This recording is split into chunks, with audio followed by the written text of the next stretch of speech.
This podcast is brought to you by Impor.top, the stories of top companies. Disclaimer: this AI-generated content is for informational purposes only and should not be considered as investment advice. If you like our podcasts, please subscribe on Apple Podcasts, Spotify, or your favorite podcast player. And don't forget to follow us on X at Impor.top. Find thousands of stories of top companies on our website, Impor.top. Impor.top is brought to you by HeyFin.co. Fin is a personalized junior AI research assistant for equity portfolio managers. Check it out at HeyFin.co. Universal Health Realty Income Trust, the quiet healthcare REIT. Somewhere on the New York Stock Exchange, tucked between flashier tickers and billion-dollar biotech plays, sits a real estate investment trust with a market cap of roughly $589 million. Universal Health Realty Income Trust trades under the symbol UHT, and unless you are a dividend-focused income investor with a taste for obscurity, you have almost certainly never heard of it. It owns about 77 healthcare properties across 21 states. It has paid dividends for 42 consecutive years, and it has barely grown in a decade. That last detail is the hook. How does a REIT founded in 1986 by a hospital operator survive every healthcare crisis, every financial meltdown, every revolution in care delivery, and every interest rate cycle for 4 decades while remaining, by almost any measure, strategically stagnant? The answer turns out to be more interesting than the question suggests. This is not a story about growth or disruption. It is a story about strategic patience, captive relationships, and what happens when a publicly traded company functions as the real estate side hustle of a much larger enterprise. Universal Health Realty Income Trust was created by Universal Health Services, a Fortune 300 hospital operator now generating over $17 billion in annual revenue. From day one, UHT existed to serve UHS, buying hospital buildings from its parent, leasing them back under long-term triple-net leases, and distributing the rental income to shareholders. Nearly 40 years later, the structure is virtually unchanged. UHS subsidiaries still account for roughly 40% of UHT's consolidated revenue. All of UHT's officers are employees of a UHS subsidiary. Alan B. Miller, the man who founded both companies, still chairs UHT's board at age 88. The themes here are ones that rarely make headlines but matter deeply to a certain kind of investor. Healthcare real estate fundamentals, the peculiar economics of parent-subsidiary dynamics, the power of boring consistency, and the question of whether survival alone constitutes a strategy. While competitors like Welltower grew into a $96 billion behemoth and Ventus built a $27 billion empire, UHT just kept paying its quarterly dividend and doing essentially nothing dramatic. The most interesting thing about UHT is how determinedly uninteresting it is. And in a market obsessed with growth, disruption, and transformation, that very boredom tells us something important about what it means to endure. Picture Washington, D.C., in the autumn of 1986. Ronald Reagan signed the Tax Reform Act that October, and among its sprawling provisions was a seemingly technical change that would reshape American real estate. REITs could now operate and manage their own properties directly, rather than farming everything out to independent contractors. Before this legislation, REITs were passive investment vehicles, essentially holding companies with severe operational restrictions. After it, they could become active businesses. The modern REIT era was born. Alan B. Miller saw the opportunity immediately. By 1986, Miller was already one of America's most tenacious healthcare entrepreneurs. Born in 1937 in Crown Heights, Brooklyn, the son of a dry cleaning store owner and a millinery worker, he had clawed his way to the College of William and Mary on a basketball scholarship. A near-fatal car accident on the way to a game against the University of Pennsylvania ended his athletic career, but he recovered, finished his degree, and earned an MBA from Wharton. His first career was in advertising at Young & Rubicam, where he became one of the firm's youngest vice presidents and developed one of the first nationally syndicated television programs, The Galloping Gourmet with Graham Kerr. But healthcare, not advertising, would define his life. In 1969, Miller founded American Medicorp, a pioneering hospital management company. He built it into a significant operator of private hospitals, took it public, and then watched helplessly as Humana launched a hostile takeover in 1978. Miller fought the bid furiously, forcing Humana to raise its offer from roughly $11 per share to over $27. But he could not prevent the acquisition. The experience scarred him. He walked down the street with 5 associates, as one company history recounts, and immediately founded Universal Health Services. UHS started with 6 employees, 0 revenue, and a $1 million market value. Within 18 months, it owned 4 hospitals and managed 2 more. By 1986, Miller had built a substantial and growing hospital empire, and the Tax Reform Act handed him the tools to unlock the real estate value embedded in those buildings. The strategic rationale for creating UHT was elegant. By selling hospital properties to a newly formed REIT and leasing them back, UHS could immediately unlock capital that was tied up in bricks and mortar, redeploy that cash into operations and acquisitions, and improve its balance sheet ratios. The REIT structure added a layer of tax efficiency. As long as UHT distributed at least 90% of its taxable income as dividends, it would pay no federal income tax at the corporate level. The sale-leaseback model meant UHS kept operating control of its facilities while shedding the real estate from its balance sheet. It was financial engineering in the best sense, a genuine win-win for both entities. Universal Health Realty Income Trust commenced operations on December 24, 1986. Organized as a Maryland real estate investment trust. At inception, UHT acquired healthcare properties from UHS in exchange for shares. The founding structure was deliberately captive. UHT existed to serve UHS. An advisory agreement, renewable annually, formalized the relationship. UHS of Delaware, a wholly owned UHS subsidiary, would serve as UHT's advisor, earning an advisory fee of 0.70% of average invested real estate assets. All UHT officers would be UHS employees. All major transactions between the two entities would require approval from independent trustees unaffiliated with UHS. Healthcare real estate is fundamentally different from offices, retail, or apartments. Hospitals and medical facilities are specialized, purpose-built assets with high replacement costs, complex regulatory requirements, and limited alternative uses. You cannot easily convert a behavioral health hospital into a WeWork. Certificate of Need laws in many states restrict who can build new facilities, creating barriers to entry. And healthcare demand is largely non-discretionary. People get sick regardless of the economic cycle. These characteristics make healthcare real estate inherently defensive, but also somewhat illiquid and hard to re-tenant if a lease falls through. While UHT was quietly establishing itself as a captive healthcare REIT in the late 1980s, the broader sector was entering a gold rush.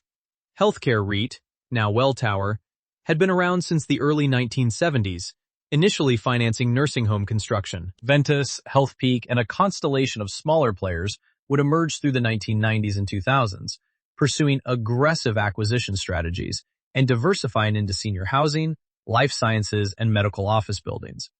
They raised billions, acquired thousands of properties, and built institutional-scale platforms. UHT mostly sat out this expansion. It had its parent company's buildings, its steady lease income, and its quarterly dividend. That was enough. For the first 2 decades of its existence, UHT operated with the quiet rhythm of a well-maintained clock. The business model was simple and repetitive. Acquire healthcare properties, primarily from UHS, lease them back under long-term triple net leases, collect rent, pay dividends. The portfolio consisted of acute care hospitals, behavioral health facilities, and a growing collection of medical office buildings. Revenue grew slowly, from roughly $22 million in the mid-1990s to about $28 million by 2007. The company was not trying to grow fast. It was trying to be reliable. The growth pattern told the story of UHT's constraints and its choices. While Welltower was acquiring nursing homes and senior living facilities by the hundreds, and Ventas was building a diversified healthcare real estate empire under CEO Deborah Cafaro, UHT stayed heavily weighted toward UHS transactions. When UHS built or acquired a new hospital, some of those properties might flow to UHT through a sale-leaseback. When UHS did not need capital recycling, UHT's pipeline dried up. Third-party acquisitions were rare, limited by UHT's small size, higher cost of capital, and the inherent constraint of being externally managed by an entity whose primary loyalty was to UHS. The parent-subsidiary dynamics created a peculiar equilibrium.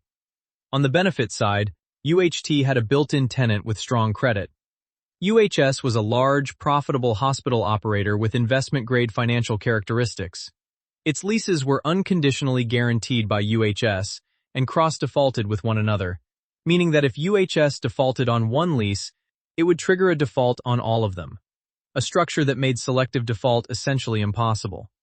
Tenants do not get much more creditworthy than that in the healthcare REIT world. On the constraint side, UHT's growth was fundamentally limited by UHS's real estate strategy. If UHS preferred to own its buildings outright or sell them to third parties, UHT had no alternative pipeline. The captive structure provided stability at the cost of optionality. Related party transaction scrutiny was a persistent undercurrent. Every deal between UHT and UHS required independent trustee approval. Fair value determinations on property transfers had to withstand regulatory and shareholder scrutiny. The advisory fee, which ran about $5.5 million annually on $783 million in invested assets by 2024, was an ongoing cost that independent REITs simply did not bear. Critics pointed to the inherent conflict. Alan Miller chaired both entities.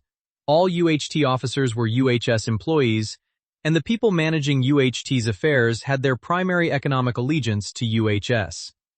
Defenders countered that the independent trustee oversight, SEC disclosure requirements, and UHS's own 5.7% ownership stake in UHT aligned interests sufficiently. Through it all, the dividend kept compounding. Not spectacularly, not with double-digit growth, but with the kind of modest clockwork consistency that appeals to a specific investor archetype. The management philosophy, to the extent one can discern it from 2 decades of quiet execution, was essentially, we are not trying to be Welltower. UHT was a capital recycling vehicle for UHS and a dividend income vehicle for shareholders. Miller's influence through UHS ensured that the relationship remained stable, the leases remained in place, and the quarterly payments kept flowing. By the time the financial crisis arrived in 2008, UHT had spent 22 years proving that it could do one thing well. Whether that one thing was enough remained an open question. On September 15, 2008, Lehman Brothers filed for bankruptcy, and the commercial real estate world descended into chaos. Credit markets froze, property values cratered. REITs across every sector faced margin calls, covenant breaches, and existential questions about whether they could refinance maturing debt. General Growth Properties, one of the largest mall REITs in the country, filed for bankruptcy in April 2009. Dividend cuts swept through the REIT sector like wildfire. It was the worst environment for leveraged real estate companies since the savings and loan crisis of the early 1990s. Healthcare REITs fared better than most, but they were not immune. Ventas navigated the crisis by maintaining its acquisition discipline and conservative balance sheet, but many peers faced genuine distress. HCP, the largest healthcare REIT at the time, would eventually have to restructure its troubled relationship with ManorCare. Smaller healthcare REITs with aggressive leverage profiles found themselves locked out of capital markets at precisely the moment they needed to refinance. The crisis was a brutal stress test of business models, capital structures, and management quality. UHT's experience during the financial crisis can be summarized in a single word: uneventful. First half 2008 funds from operations came in at $14.8 million, essentially flat with the prior year's $14.8 million.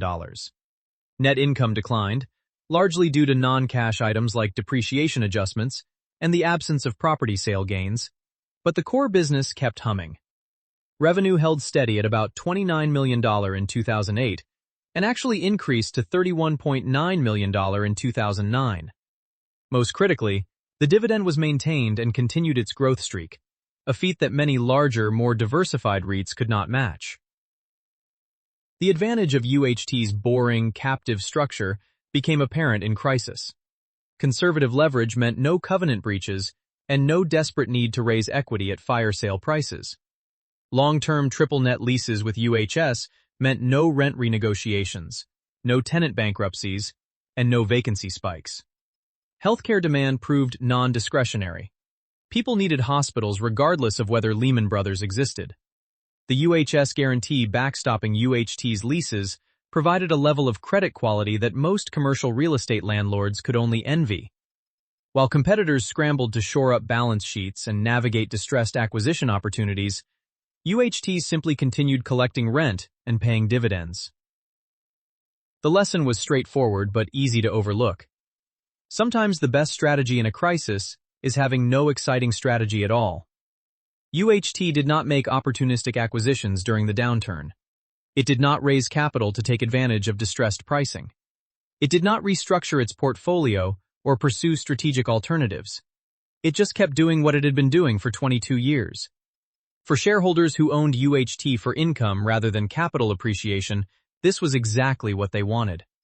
For growth-oriented investors, it was another data point confirming that UHT was not the vehicle for them. Both conclusions were correct, and that tension would only intensify in the decade to come. The Affordable Care Act, signed by President Obama on March 23, 2010, reshaped American healthcare delivery in ways that are still unfolding. For healthcare real estate, the implications were profound. The law insured millions of previously uninsured Americans, creating a surge in demand for primary care, specialty services, and outpatient facilities. More fundamentally, the ACA accelerated a structural shift from fee-for-service reimbursement toward value-based care, which incentivized providers to deliver services in lower-cost outpatient settings rather than expensive inpatient hospitals.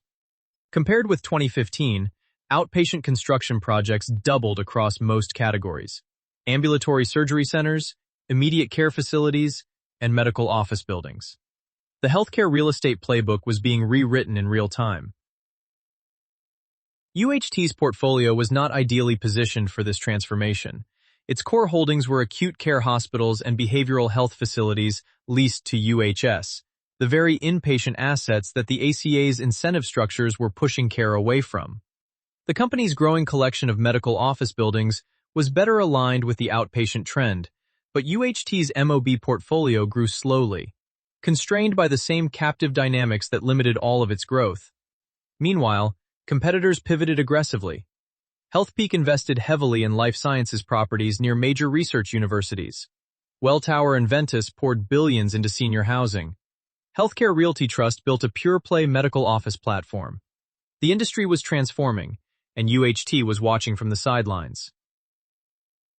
The senior housing boom and bust of 2012 through 2018 was one of the defining episodes in healthcare REIT history, and UHT's absence from it tells us as much as any acquisition it could have made.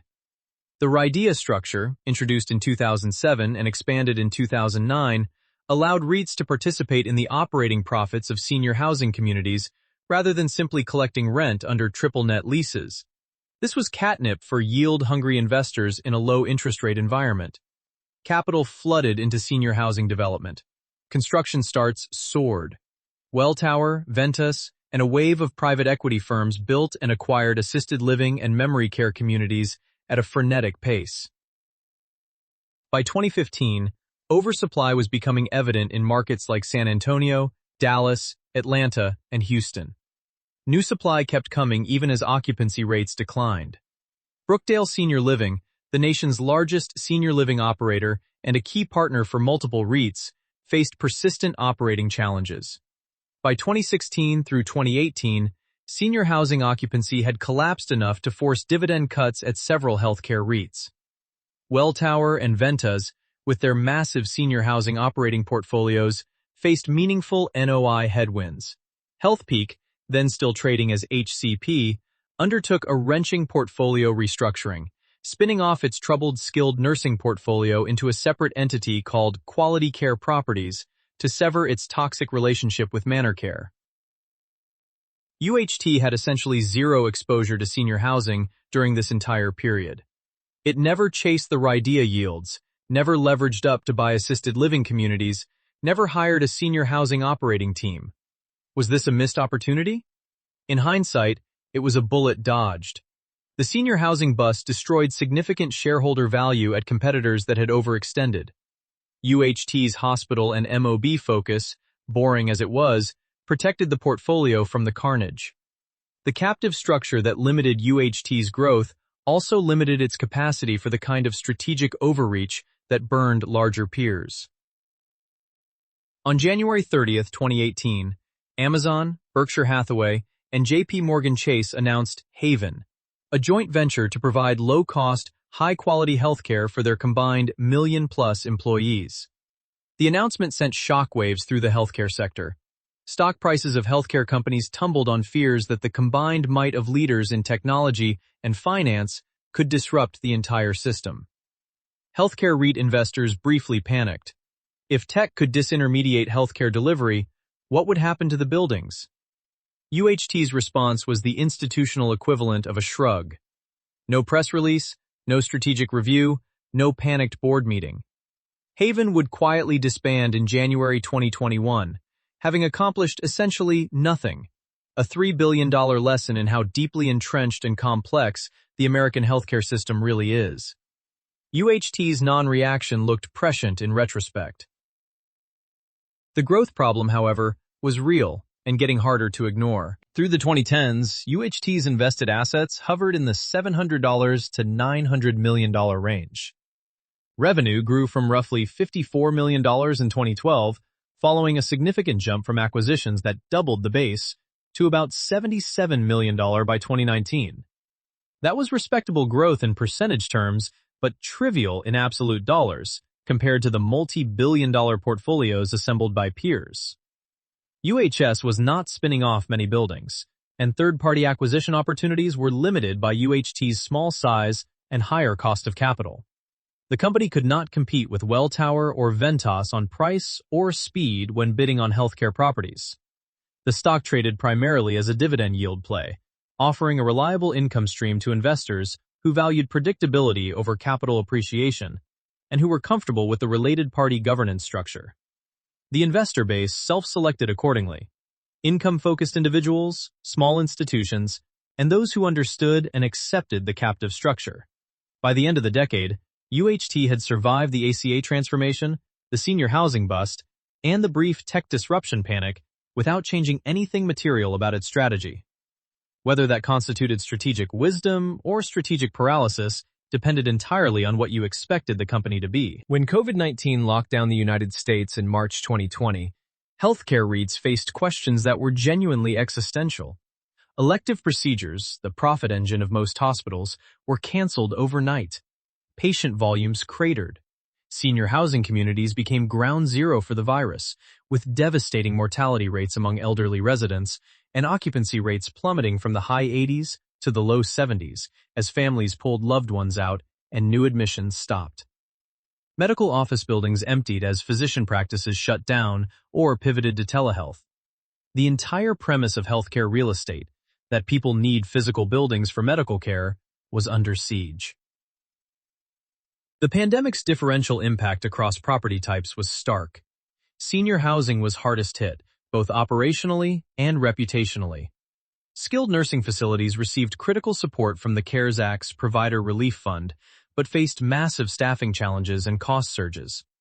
Medical office buildings experienced short-term disruption from elective shutdowns, but recovered relatively quickly as outpatient visits resumed. Hospitals, particularly those with diversified service lines and government payer support, proved resilient. Sabra Healthcare was the first healthcare REIT to cut its dividend, reducing it by 33% on March 25, 2020. Welltower, New Senior Investment Group, and Diversified Healthcare Trust followed with their own cuts. The sector was in crisis. UHT's portfolio, heavily weighted toward hospitals and behavioral health facilities leased to UHS, was positioned for relative resilience. UHS was a large, diversified hospital operator with the financial mass to weather the storm. While UHS's acute care admissions declined 14.4% in the second quarter of 2020 and revenue dipped modestly, The company received $417 million in CARES Act provider relief funds and over $1 billion in total government stimulus. UHS posted $944 million in annual profit for 2020, actually a 15.8% increase over 2019, largely supported by federal relief. As UHT's dominant tenant, UHS's survival was never in serious doubt.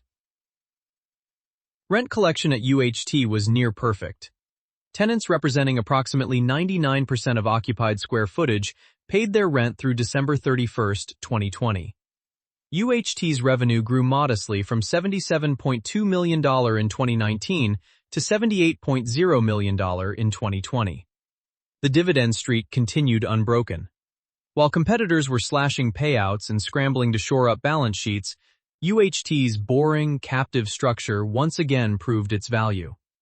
The guaranteed leases with UHS, the conservative leverage, and the defensive nature of healthcare demand combined to produce what was, for UHT, a non-event. The behavioral health dimension added an unexpected tailwind. The pandemic triggered a mental health crisis of historic proportions. Anxiety, depression, substance abuse, and suicide rates surged. UHS, as the nation's largest behavioral health operator with over 340 inpatient facilities, saw rising demand for its services. Behavioral health was one of the few healthcare segments where the pandemic actually increased utilization rather than suppressing it. For UHT, which owned behavioral health properties leased to UHS, this demand surge reinforced the value of its portfolio composition. The telehealth explosion initially spooked healthcare real estate investors. If patients could see doctors via video, would they still need medical office buildings? The answer, it turned out, was overwhelmingly yes. Telehealth became a complement to in-person care, not a substitute. Complex examinations, procedures, diagnostics, and behavioral health interventions still required physical spaces. Medical office buildings began incorporating telehealth-ready rooms alongside traditional examination spaces, evolving to accommodate both modalities. The feared disintermediation of physical healthcare real estate never materialized. December 2021 brought UHT's most significant transaction in years, a portfolio reshuffling with UHS.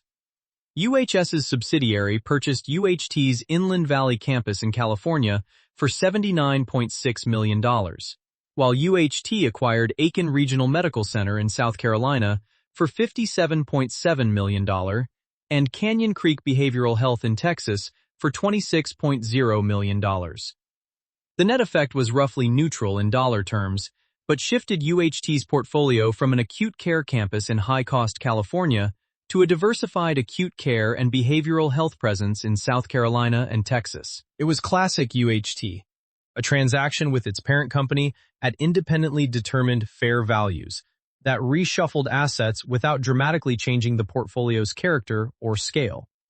The market's broader reaction to healthcare REITs post-COVID was one of cautious revaluation. The sector recovered from its pandemic lows, but remained discounted relative to pre-COVID valuations, weighed down by persistent senior housing headwinds, rising labor costs, and the shadow of what the next crisis might bring. The Federal Reserve's rate hiking campaign, which began in March 2022 and delivered over 500 basis points of tightening at the fastest pace since the early 1980s, hit the REIT sector like a sledgehammer. The mechanics are straightforward, but punishing. REITs are leveraged entities that borrow money to buy real estate and distribute most of their income as dividends. When interest rates rise, their cost of borrowing increases, their dividend yields become less attractive relative to risk-free treasury bonds, and the present value of their future cash flows declines. Valuation compression is mechanical and often severe. UHT was particularly vulnerable to rising rates because of its capital structure. The company's primary financing vehicle was a revolving credit facility, the kind of variable rate debt that reprices instantly when the Fed moves. With $348.9 million outstanding on a $425 million facility and only $85 million hedged through an interest rate swap at 3.27%, UHT was substantially exposed to every rate increase. Interest expense climbed meaningfully. The impact was roughly $1.2 million in reduced net income in late 2023 compared to the prior year, with further pressure in 2024. FFO per share, the REIT-specific metric that strips out non-cash items, declined from $3.54 in 2022 to $3.23 in 2023, before recovering to $3.46 in 2024 and holding at $3.44 in 2025. The stock price told the story more vividly. From its all-time high of $92.72 in February 2020, UHT declined steadily to the low $40s by early 2026, a drop of roughly 54%. The dividend yield, which moves inversely to the stock price, spiked above 7%. In normal times, a 7% yield on a REIT with 42 years of consecutive dividend growth would attract income investors like moths to a flame. In an environment where risk-free treasury bills yielded over 5%, UHT's yield needed to be that high just to compensate for the equity risk, illiquidity, and governance concerns that came with the stock. The current portfolio tells us what UHT actually is in 2026. The trust owns approximately 77 investments in 21 states, dominated by about 61 medical office buildings, with 6 hospital and behavioral health facilities, 4 freestanding emergency departments, 4 preschool and childcare centers, and a smattering of other healthcare-related properties. Medical office buildings have become the majority of the portfolio by count, though the hospital and behavioral health facilities contribute disproportionately to revenue due to their larger scale and higher rents. The geographic footprint is entirely domestic, spread across the Sun Belt and Eastern Seaboard. The UHS relationship in 2026 remains the defining feature of UHT's existence. UHS subsidiaries directly generate about 24% of UHT's consolidated revenue through hospital leases, and the broader UHS-related tenancy, including MOB and Fed leases to UHS affiliates, accounts for roughly 40% of the total. All 6 hospital facilities are leased to UHS subsidiaries under triple net leases that are unconditionally guaranteed by UHS and cross-defaulted with one another.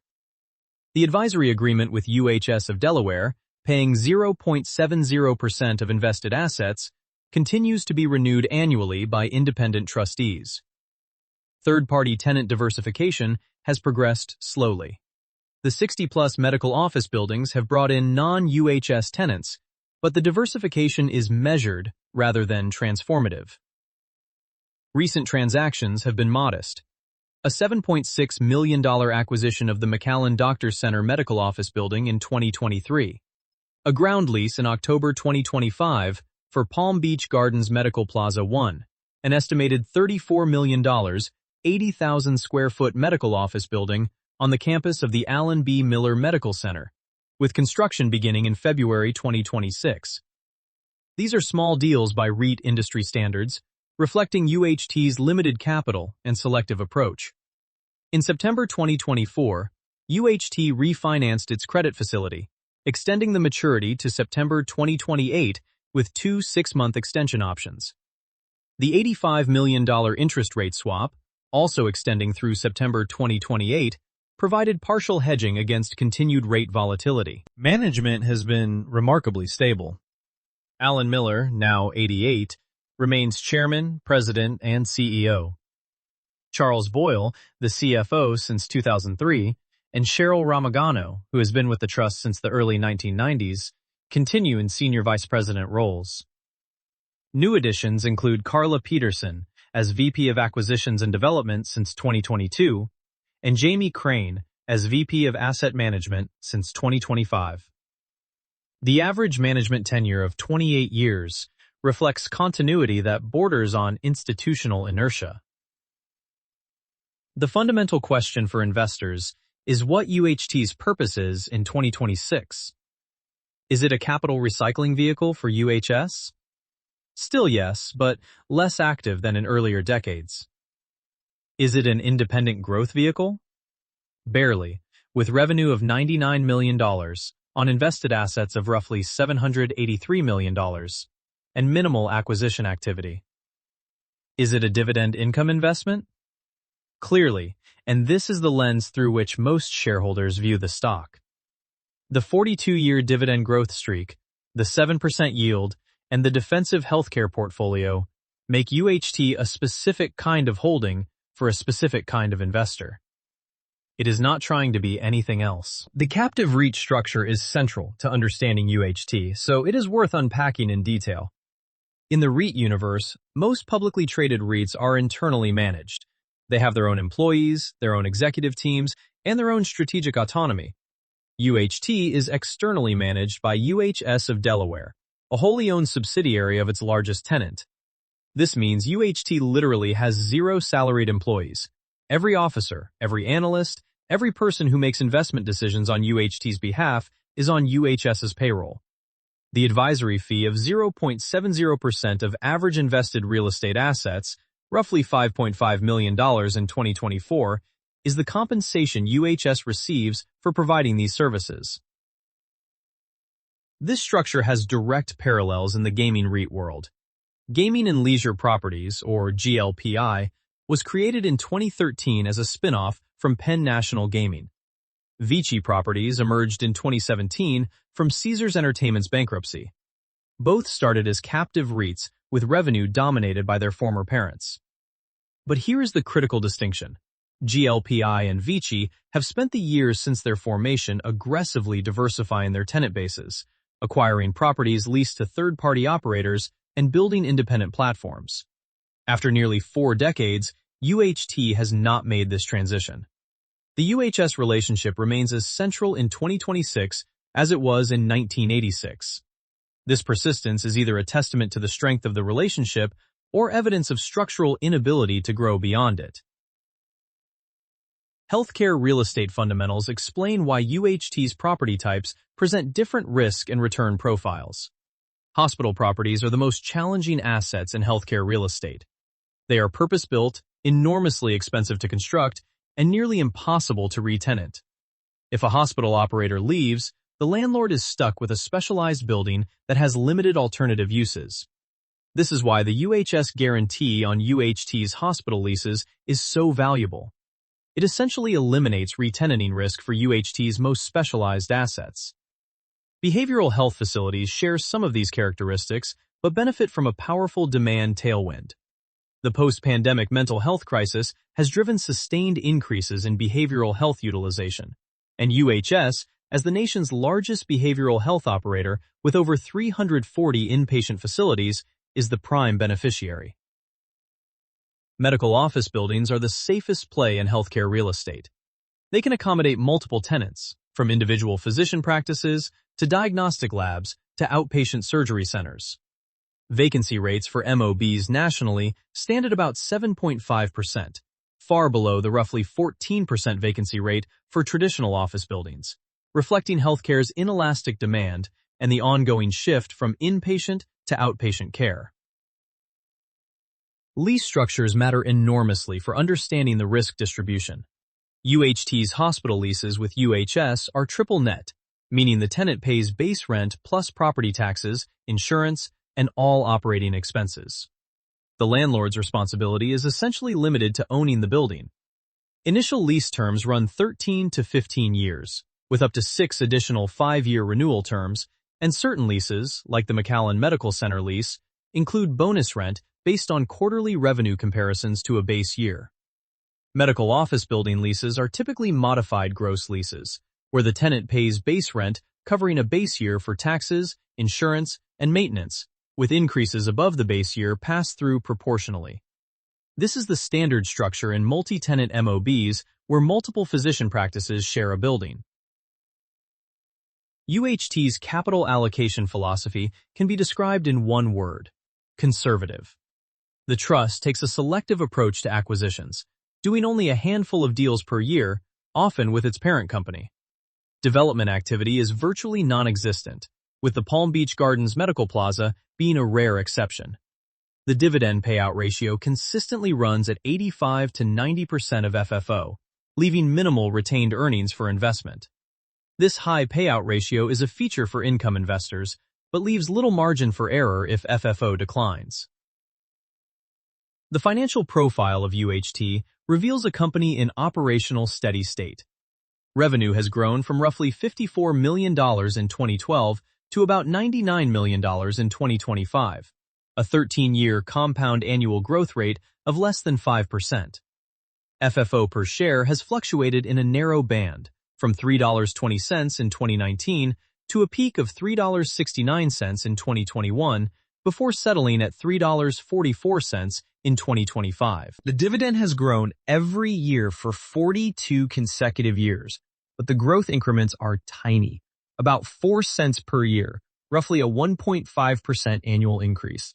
At the current stock price, around $42, the trailing P/FFO ratio is approximately 12 times, a meaningful discount to larger healthcare REIT peers that trade at 15 to 20 times FFO or higher.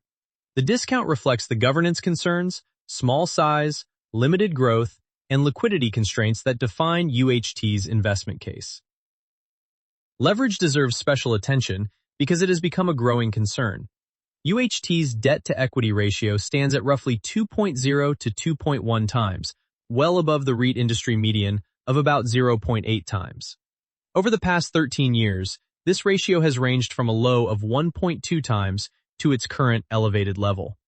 The entire debt structure consists of the $425 million revolving credit facility, of which $348.9 million was drawn at the end of 2024, with only $76.1 million of available capacity. The September 2024 refinancing extended the maturity to 2028, and the $85 million interest rate swap provides partial rate protection. But the concentration of all debt in a single variable rate facility makes UHT unusually sensitive to interest rate movements and refinancing risk compared to larger REITs with diversified debt stacks of fixed-rate bonds, term loans, and revolving facilities. Porter's 5 forces. Competitive rivalry in the healthcare REIT sector is moderate but heavily segmented. The major players, Welltower at $96 billion in market cap, Ventas at $27 billion, HealthPeak at $14.4 billion, compete fiercely for acquisition opportunities, tenant relationships, and investor capital. But UHT does not really compete with them. It is a captive vehicle serving UHS, operating in a category of 1. Market share is irrelevant when growth is not the primary objective. When UHT does pursue third-party acquisitions, it often loses to larger, more aggressive buyers who can move faster, bid higher, and offer more attractive financing terms. The competitive dynamic is less rivalry and more occasionally showing up to an auction and losing. The threat of new entrants to the healthcare REIT space is low to moderate. The REIT structure itself is accessible. There is no patent or secret recipe, but building a meaningful healthcare real estate platform requires specialized expertise, institutional relationships, and access to capital at competitive rates. New entrants from private equity or healthcare systems creating their own REITs are rare but possible. UHT's moat, to the extent it has one, is not barriers to entry, but the exclusive UHS relationship that no new entrant can replicate. Bargaining power of suppliers, the property sellers that UHT buys from, is fragmented and market-dependent. In hot real estate markets, sellers command premium pricing. In downturns, buyers have leverage. UHT's small size limits its bargaining power relative to larger REITs that can move quickly on portfolios and offer certainty of close. Construction costs and interest rates further constrain development feasibility for small players. Bargaining power of buyers, meaning tenants, is moderate to high in UHT's specific case because of the UHS concentration. UHS controls about 40% of UHT's revenue and is simultaneously UHT's advisor, its largest tenant, and the employer of all its officers. This is not a normal landlord-tenant relationship. While long-term leases with built-in escalators reduce tenant leverage once signed, the renewal and renegotiation dynamics are colored by the related party relationship. Third-party tenants have standard bargaining power. They can negotiate terms, shop alternative locations, and make normal market-based decisions. The threat of substitutes is moderate and evolving. Healthcare delivery is shifting toward outpatient settings, home health, and telehealth, which could theoretically reduce demand for traditional inpatient facilities.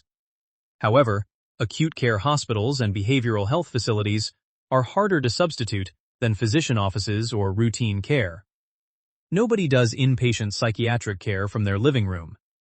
Senior housing, from which UHT has minimal exposure, faces the most significant substitution threat from aging in place and home care alternatives.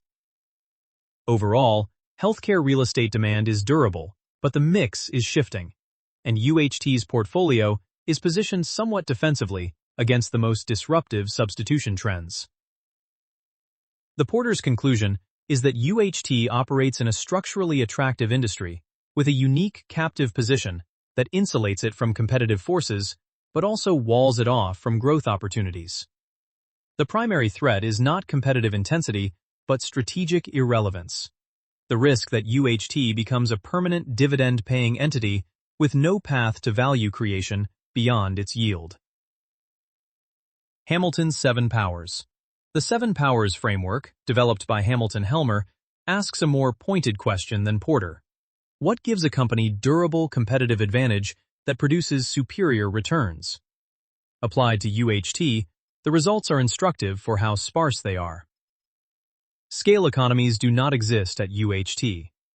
The trust manages roughly $783 million in invested assets, a fraction of what competitors deploy. Welltower manages tens of billions. There are no meaningful cost advantages from UHT's small scale. In fact, the opposite is true. Its higher cost of capital relative to larger REITs with investment-grade ratings and diversified debt stacks is a scale disadvantage. General and administrative expenses as a percentage of revenue are higher for small REITs, and the advisory fee paid to UHS is an additional cost layer that internally managed REITs do not bear. Network economies are simply inapplicable. REITs do not exhibit network effects.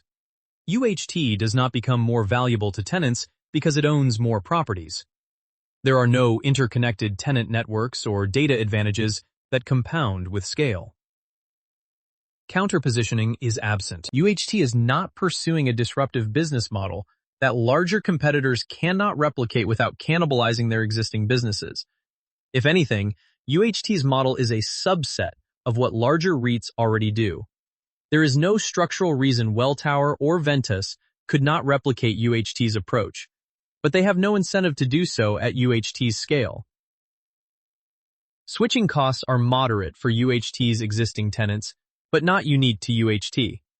Healthcare operators face significant costs to relocate: licensing requirements, certificate of need laws, patient disruption, and the sheer expense of building or renovating healthcare facilities. Once a hospital is built and operational at a particular location, the tenant is effectively locked in. But this dynamic benefits all healthcare REITs, not just UHT. And UHS's switching costs are lower than those of arm's-length tenants, because UHS, as a related party with intimate knowledge of UHT's financial position and strategic constraints, could theoretically refinance its real estate needs elsewhere if it chose to. Branding provides no power. Institutional investors know UHT exists, but the company has no brand cachet that commands premium rents or attracts tenants. Healthcare operators choose landlords based on location, terms, and relationships, not brand recognition. There is no pricing power from the UHT name. Cornered Resource is UHT's single, genuine source of strategic power, and it is the UHS relationship itself. No other REIT has automatic access to UHS's real estate pipeline. UHS is a $17 billion revenue healthcare operator with over 420 facilities. When UHS decides to recycle capital through a sale-leaseback, UHT has a privileged, captive position as the buyer. This is a unique, defensible asset that provides stability, downside protection, and a built-in tenant with strong credit. However, it is also a constraint. UHT's growth is limited by UHS's real estate strategy, and the cornered resource comes with governance complexities that discount UHT's valuation. It is a durable advantage but a non-scaling one. Process power is absent. UHT has no unique operational processes, proprietary underwriting methodologies, or embedded efficiencies that competitors cannot replicate. Property management is largely outsourced. Investment decisions follow standard REIT practices. There is no Toyota production system equivalent hiding inside a $589 million healthcare REIT. The Seven Powers verdict is stark. UHT possesses a single power, the cornered resource of its UHS relationship, which provides stability and downside protection but does not drive growth or expanding returns. The company is durable but strategically limited. In Helmer's framework, one power is enough to survive, but not enough to compound value at rates that attract growth-oriented capital. The synthesis of both frameworks reveals why UHT has existed for nearly 40 years without becoming a major player. It is not built to win competitively. It is built to serve UHS and provide stable income to shareholders.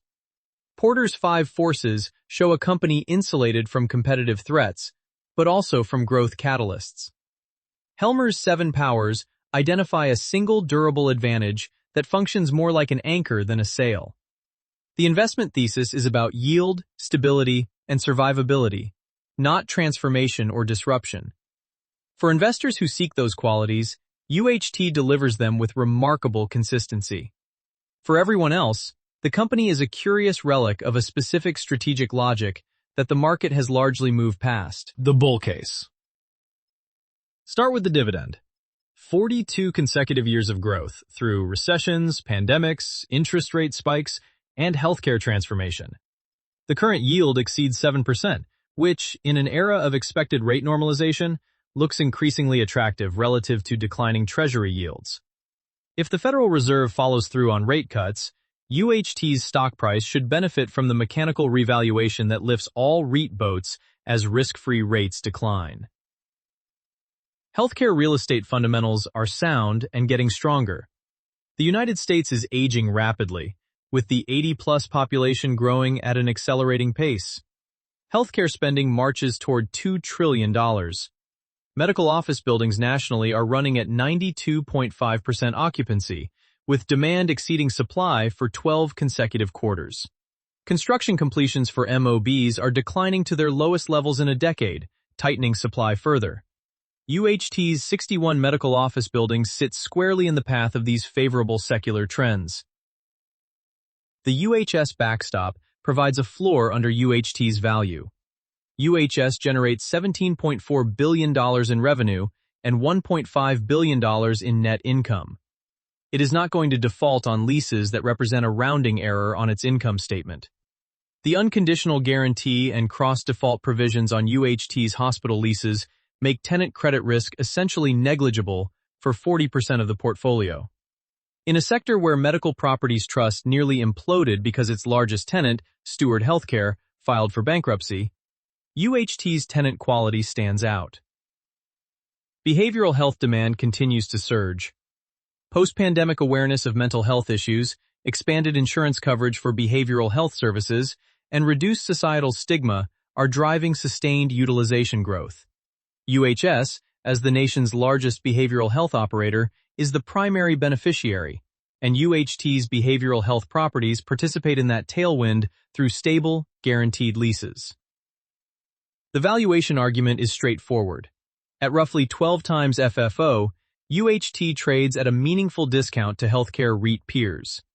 If the market re-rates the stock toward even a modest 14 to 15 times multiple, the upside is substantial relative to the dividend income collected while waiting. The company has no complex structures, no hidden risks, and no dramatic strategic pivots to worry about. It is boring, predictable, and priced for minimal expectations. The bear case. The growth problem is not just a temporary condition. It is structural. Revenue has grown at less than 5% annually for over a decade, and there is no visible catalyst for acceleration. UHT's captive structure limits its acquisition pipeline to whatever UHS chooses to sell, and UHS has not been an active seller in recent years. Third-party acquisition opportunities are constrained by UHT's small size and higher cost of capital. The company cannot compete with Welltower, Ventas, or even mid-size healthcare REITs on acquisitions. Without growth, the total return proposition depends entirely on the dividend yield, which must compensate shareholders for all the risks of equity ownership. The leverage profile is concerning. A debt-to-equity ratio above 2.0 times places UHT in the bottom decile of the REIT industry. The concentration of all debt in a single revolving credit facility, with only $85 million of the $349 million balance hedged, creates significant interest rate and refinancing risk. If rates remain elevated or rise further, UHT's FFO compression continues. If credit markets tighten when the facility matures in 2028, refinancing could be expensive or difficult. Governance concerns are not academic. Alan Miller chairs both UHT and UHS.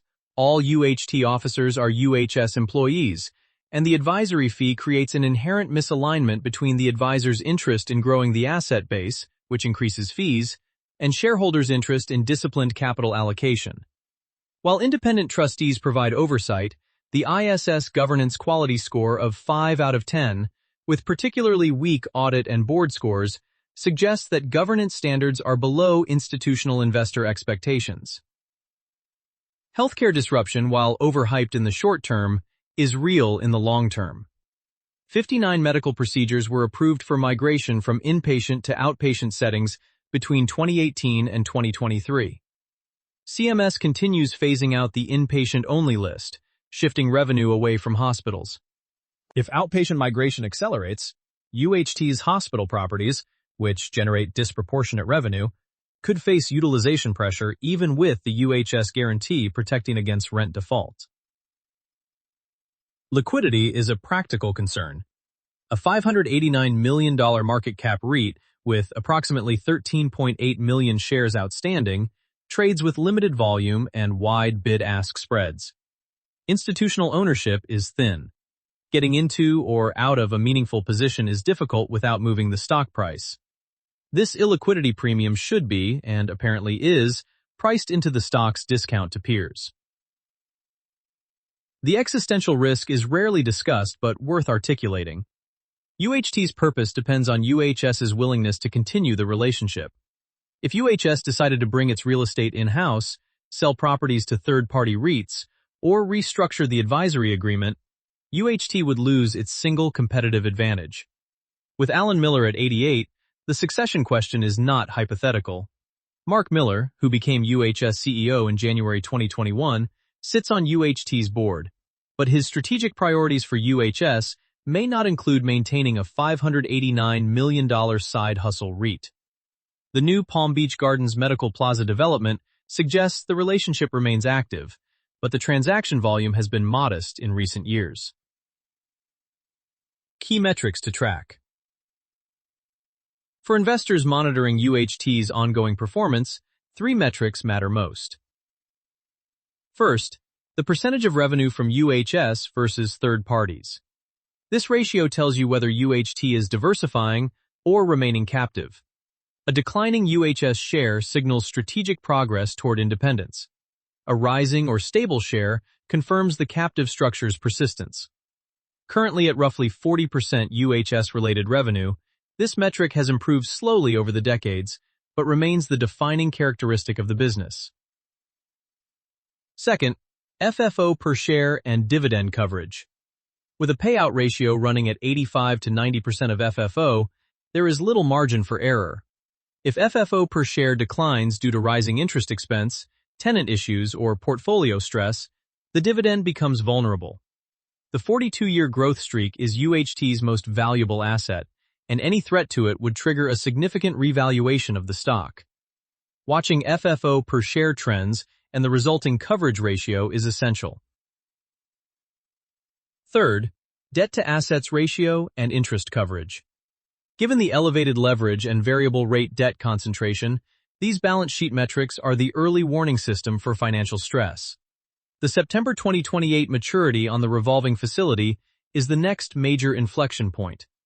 How rates evolve between now and then, and what terms UHT secures on refinancing, will meaningfully impact the investment case. 4 scenarios span the range of plausible outcomes for UHT over the next decade. The first and most likely scenario is status quo forever. UHT continues as UHS's real estate side hustle, making occasional small acquisitions, collecting rent, and paying its quarterly dividend. Revenue grows at low single digits, the stock trades on yield, and the company survives another decade in quiet obscurity. This is the base case because it requires no strategic decisions, no management changes, and no external catalysts.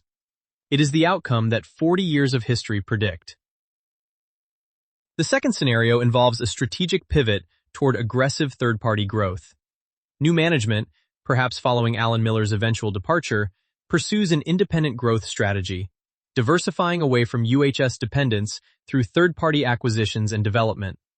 The challenges here are significant. UHT's small size, higher cost of capital, and lack of independent infrastructure make competing with established healthcare REITs extremely difficult.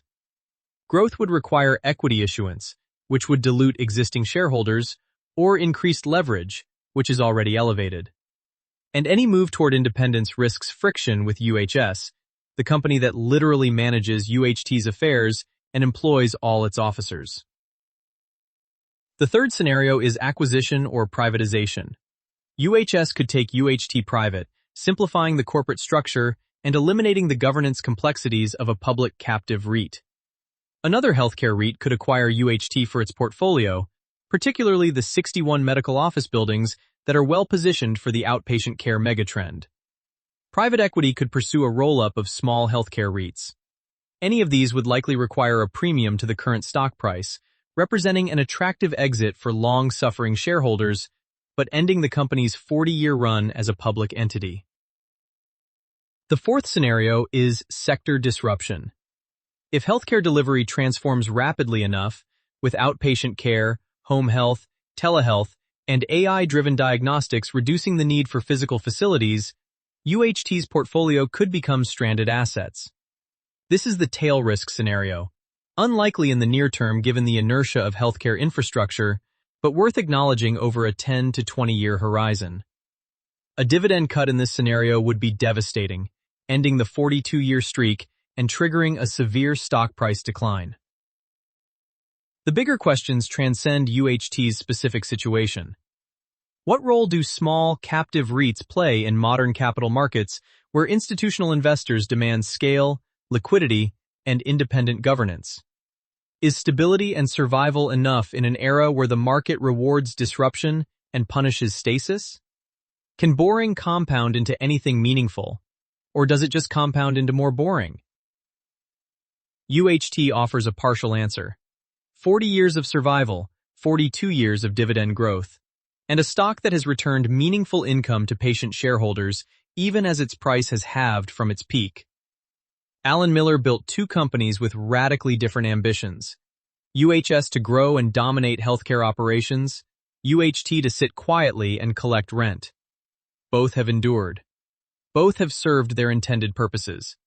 The contrast between them, one a Fortune 300 juggernaut generating $17 billion in revenue, the other a $589 million REIT that most investors have never heard of, is itself a lesson in what strategy means when you strip away the growth at all costs rhetoric that dominates modern markets.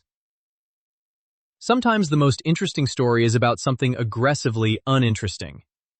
UHT is the REIT equivalent of a money market fund, unloved, unglamorous, and quietly delivering on its single, modest promise year after year. For investors who know what they own and why, that might be exactly enough. Essential references. Universal Health Realty Income Trust annual reports and 10K filings from 2015 through 2025 provide the most detailed portfolio, financial, and governance data available through the SEC's EDGAR system and UHT's Investor Relations website. Universal Health Services annual reports offer critical context on the parent company's strategy, financial health, and real estate decisions that directly affect UHT's pipeline and tenant quality. NAREIT Healthcare REIT reports provide industry-level data, trends, and benchmarking that contextualize UHT's performance relative to the broader healthcare REIT sector. Green Street Advisors Healthcare REIT Research offers institutional-grade analysis, including NAV estimates, cap rate trends, and sector-specific insights that are invaluable for valuation work. CBRE Healthcare Real Estate reports track market-level supply and demand dynamics, occupancy trends, and rental rate movements across healthcare property types. Books for context. Clayton Christensen's The Innovator's Prescription provides the intellectual framework for understanding how healthcare delivery disruption affects real estate demand, the very forces that UHT's portfolio must navigate. William Thorndike's The Outsiders examines unconventional approaches to capital allocation by CEOs who generated exceptional returns. The contrast with UHT's approach, which prioritizes stability and dividend consistency over return maximization, is illuminating. Industry and academic resources.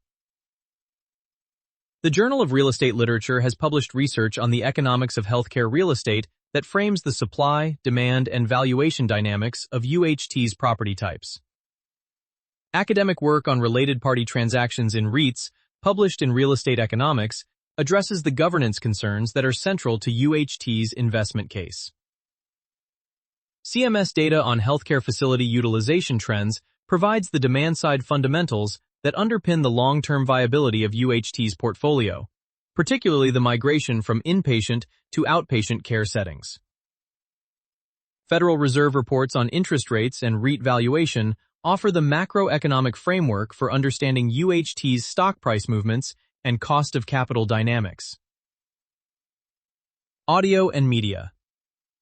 Alan Miller's rare interviews, primarily in healthcare industry publications and conferences, offer insight into the founding philosophy behind both UHS and UHT and the strategic rationale for maintaining the captive REIT structure for nearly 4 decades. This podcast is brought to you by Empora.top, the stories of top companies. Disclaimer: this AI-generated content is for informational purposes only and should not be considered as investment advice.